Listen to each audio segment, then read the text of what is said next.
I should have trusted my instincts the moment I saw the Craigslist listing quiet room for rent.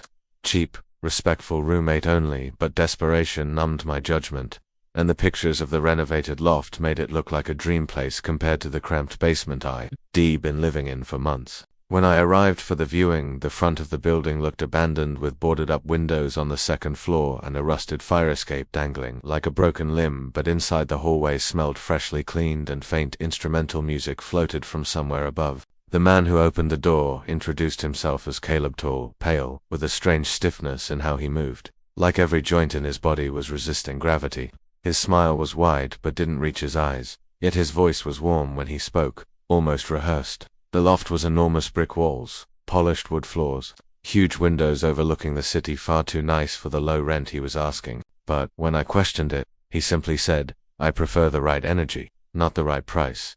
Something about that sentence stuck to my ribs like a bad omen, but I pushed it aside and signed the lease that same night. My first warning came on the very first evening. I woke at 3:11 a.m. to the sound of footsteps pacing the hall outside my door, slow, dragging uneven steps that paused every few seconds, like whoever or whatever was walking needed to remember how to move. I cracked my door open and found nothing but the dark hallway, though the air felt cold and thick, like a freezer left open.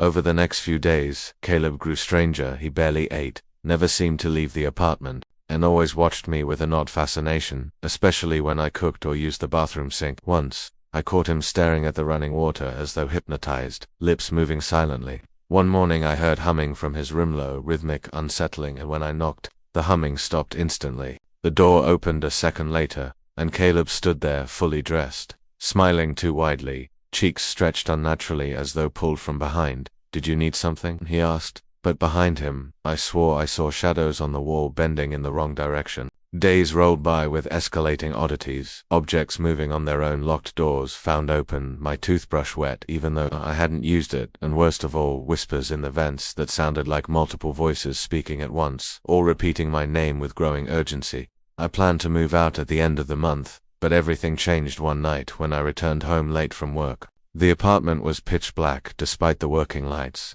The moment I stepped inside, the door slammed shut behind me with a force that rattled the walls, and suddenly I heard Caleb whisper, "Don't turn on the lights. They don't like it."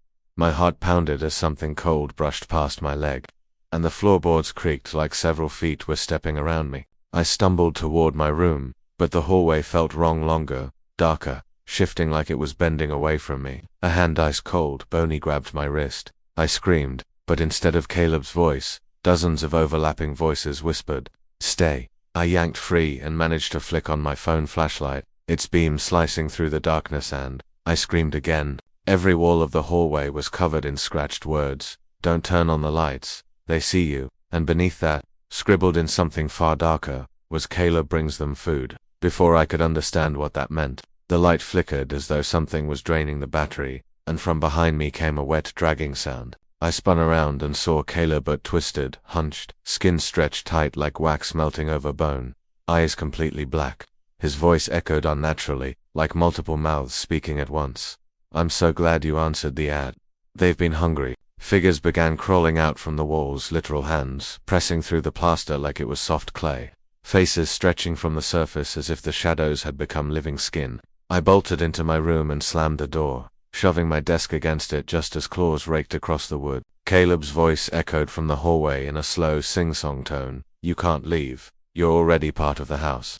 The walls pulsed like they were breathing. My phone battery died instantly. The door shook violently as unseen hands pounded from the other side.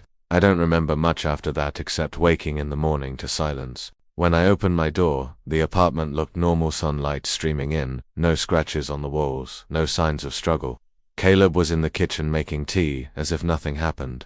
When he turned to greet me, his smile was perfectly normal, human. "Even rough night?" he asked casually. I didn't answer. I grabbed my backpack, ran out of the apartment, and didn't stop running until I reached the street. A week later, I drove past the building with a friend to show them where it all happened, except the building wasn't there anymore.